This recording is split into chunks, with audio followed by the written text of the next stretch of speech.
All occultic religions focus on some form or another of sexual perversion. That's a known fact. All pagan religions, regardless of which one it is, all stem from one form or another of sexual perversion. You see, I'm only now figuring out that all of this stuff that's isolated, people are fighting this problem, and people are fighting that problem, and people are fighting this problem over here, whatever it is. And not that they shouldn't, they should. But this all falls within the arena, all falls within the amphitheater of sorcery, is what it is. And they are initiating our children in this country and around the world into one form or another of mysticism or pagan occultism. And what did we see before? What did Joseph Stalin say that they needed to do? He said we needed to indoctrinate people into mysticism. Go to a Barnes & Noble. Go to a Barnes & Noble and just walk around. Take a walk. Go into the health section. Go into the psychology section. Go into the history section. Go into the women's section. Go into the religion section. Go into the fiction. Go into the nonfiction. I don't care where you go. Go into the music section. Go into the cookbook section. You're going to find New Age. Now, this couldn't possibly be happening by accident. There ought to be a little mix, shouldn't there? But you see, the whole world is against Christ. This is the scariest thing of all. Because not only do you have communists against Christ, but you have Buddhists against Christ, and Hindus against Christ, and Jehovah's Witnesses against Christ, and Mormons against Christ. Martin Wagner, and he wrote this very thick book on Freemasonry. And I do not have the time tonight to go through all of it.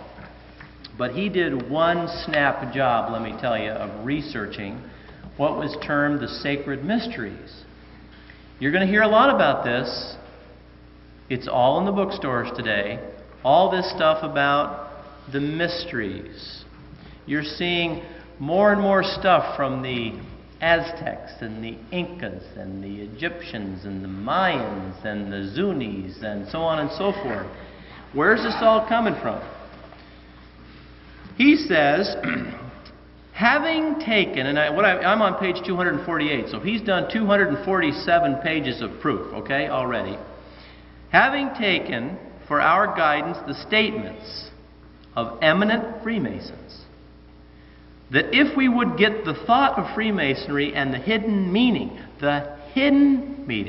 of its rites, we must go to the ancient mysteries of Syria, Greece, Egypt, Samothracia, and Sidon, and other nations of antiquity, and study those institutions and discover their ideas of the divine.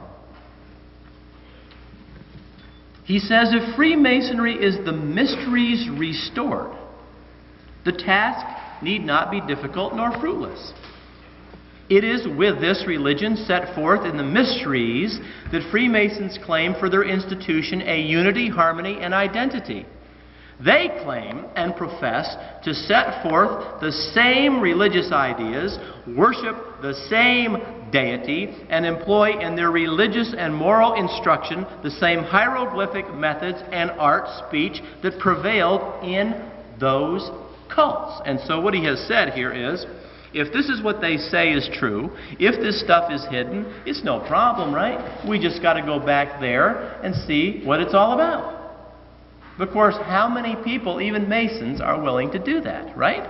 How many Catholics are willing to go back and see what the Church Fathers said about anything? Very few. So he goes back. He says, bear with me because I know how hard it is to be read to, and especially at this hour. In the foregoing chapters we have shown from trustworthy sources the nature and essence of the religion of the mysteries, their notions and conceptions of the divine nature. You know, they're always talking about divinity. and the divine acts, as they obtained in them and for which they as institutions stood. We have found that the religious acts, ACTS, consisted in paying homage to the generative principle or the reproductive power in its several aspects in nature and in man.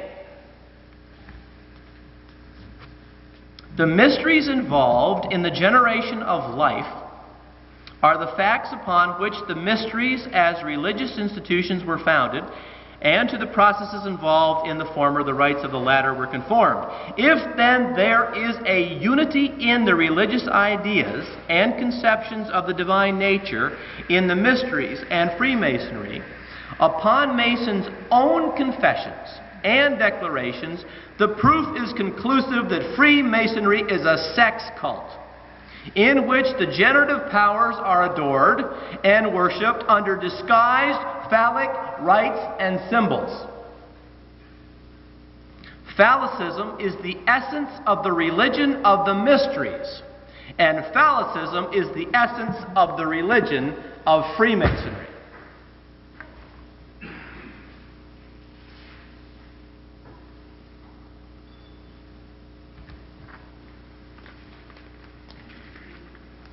With that in mind,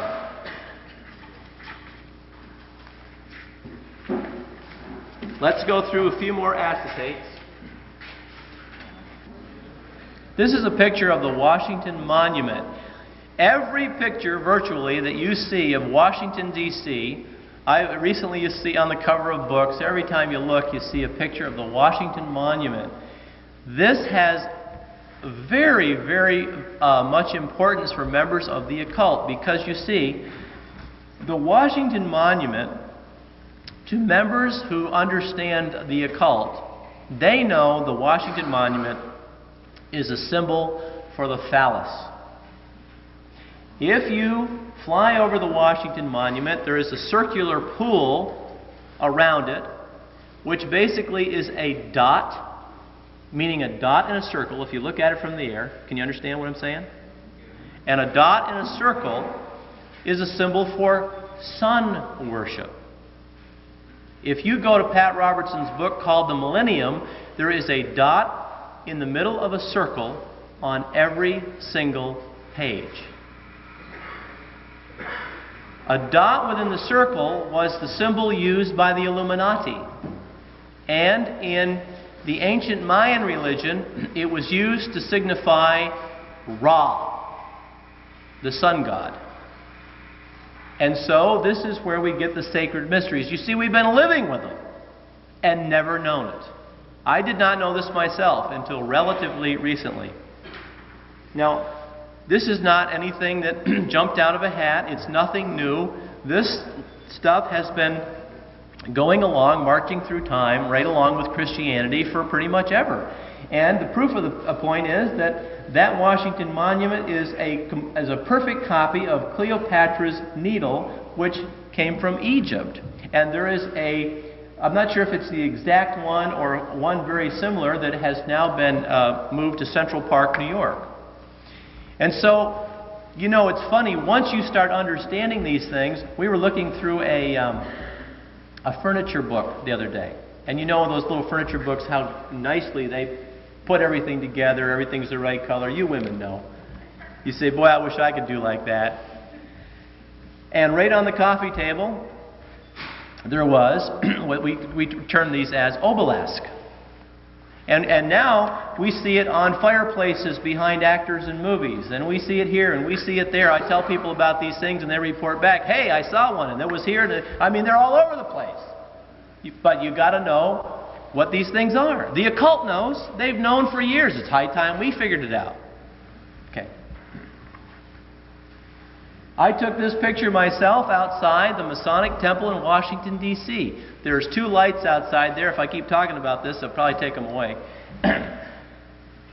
This is the top of the lamp, and right here, I don't think you can mistake it, but you know, if you can't see it where you are over there, come on over. That, folks, is a goat's head. There's no mistaking that. That's not a cow or a moose.